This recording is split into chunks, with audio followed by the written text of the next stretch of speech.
روزہ رسول کے اندر کیا ہے؟ کیا کوئی شخص واقعتاً آپ صلی اللہ علیہ وآلہ وسلم کی قبر مبارک تک جا سکتا ہے؟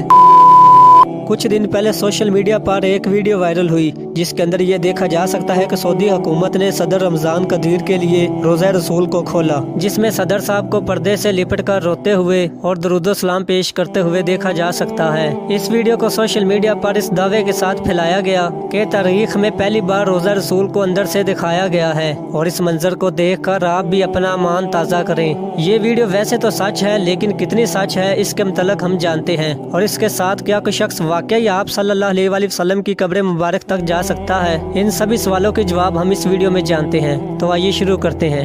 نبی پاک صلی اللہ علیہ وآلہ وسلم نے فرمایا کہ انبیاء کی قبریں وہیں بنتی ہیں جہاں پر ان کا انتقال ہوتا ہے۔ آپ صلی اللہ علیہ وآلہ وسلم کا انتقال کیونکہ حضرت عائشہ رضی اللہ تعالیٰ عنہ کے حجرہ مبارک میں ہوا تھا، تو وہیں آپ کی تدفین ہوئی، اور اس کے ساتھ اسی جگہ پر حضرت ابوبکر صدیق اور حضرت عمر رضی اللہ تعالیٰ عنہ بھی مدفون ہیں، اور اس طرح سے روزہ رسول کے اندر اس وقت 3 قبریں ہیں۔ سچ یہ ہے کہ پچھلی 5 صدیوں یعنی 500 سال سے کوئی بھی شخص آپ صلی اللہ علیہ وآلہ وسلم کی قبر مبارک تک نہیں پہنچ سکا، اور اس سے پہلے کوئی کیمرہ بھی موجود نہیں تھا کہ آپ صلی اللہ علیہ وآلہ وسلم کی قبر مبارک کی کوئی تصویر ہوتی، اور وہ ہر تصویر جس میں آپ کو یہ کہہ کر گمراہ کیا جاتا ہے کہ یہ تصویر آپ صلی اللہ علیہ وآلہ وسلم کی قبر مبارک کی ہے، سراسر جھوٹ ہے۔ وہ حجرہ شریف جس میں آپ صلی اللہ علیہ وآلہ وسلم اور آپ کے 2 صحابہ حضرت ابوبکر صدیق اور حضرت عمر رضی اللہ تعالیٰ عنہ کی قبریں ہیں، اس کے گرد ایک 4 دیواری ہے۔ یہ ہی نہیں بلکہ اس 4 دیواری سے جڑی ہوئی 5 کونوں والی ایک اور دیوار بھی ہے۔ یہ 5 کونوں والی دیوار حضرت عمر بن عبدالعزیز رحمۃ اللہ علیہ نے بنوائی تھی۔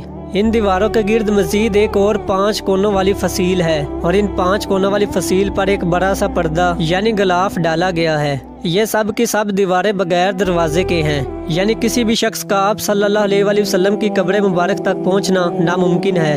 روزہ رسول کے اندر سے زیارت کرنے والے لوگ بھی ان 5 کونوں والی دیوار پر پڑے پردے تک ہی جا سکتے ہیں۔ جب زائرین جالیوں کے سامنے کھڑے ہوتے ہیں تو جالیوں کے سراخوں سے انہیں بس وہ پردہ ہی نظر آ سکتا ہے جو کہ حجرہ شریف کی فصیل والی دیوار پر پڑا ہوا ہے۔ اس طرح سلام پیش کرنے والے زائرین اور آپ صلی اللہ علیہ وآلہ وسلم کی قبر مبارک کے درمیان صرف چند گز کا فاصلہ ہوتا ہے، لیکن انہی چند گز کے فاصلوں کے درمیان تقریباً 4 دیواریں بنی ہوئی ہیں۔ ایک سنہری جالیوں والی دیوار، دوسری 5 کونوں والی دیوار، تیسری 5 کونوں والی فصیل، اور چوتھی وہ 4 دیواری جو آپ صلی اللہ علیہ وآلہ وسلم کی اصل گھر کی دیوار تھی، جس میں پچھلے 1300 سالوں سے کوئی نہیں جا سکا سوائے 2 موقعوں کے۔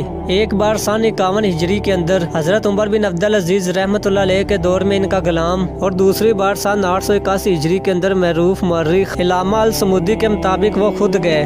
نور الدین زنگی رحمۃ اللہ علیہ کے دور میں جب کچھ یہودیوں نے سرنگ کھود کر آپ صلی اللہ علیہ وآلہ وسلم کے جسم مبارک کو چرانے کی کوشش کی، تب آپ نے سیسا پلائی دیوار بنائی تھی، وہ زمین کے اندر تھی، اور آپ صلی اللہ علیہ وآلہ وسلم کی قبر مبارک کے تقریباً 200 فٹ نیچے۔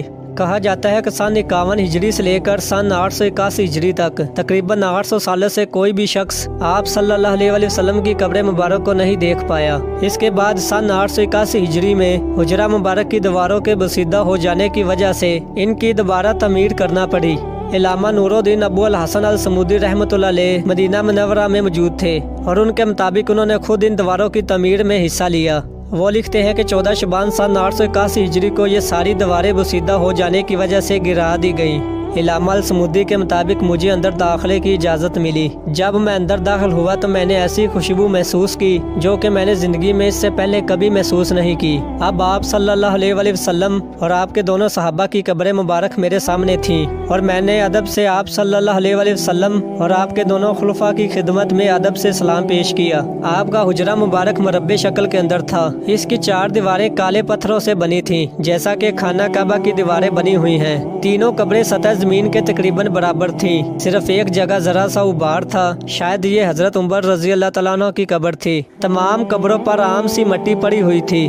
اس بات کو آج 5 صدیاں گزر چکی ہیں جس کے دوران کوئی ایک بھی انسان ان دیواروں کے اندر داخل نہیں ہوا۔ علامہ الصمودی کی وفات ہوئی 911 ہجری میں، اور سن 881 ہجری یا 1470 عیسوی سے لے کر اب تک تقریباً 550 سال کے عرصے میں کوئی ایک بھی انسان آپ کی قبر مبارک کی زیارت نہیں کر سکا۔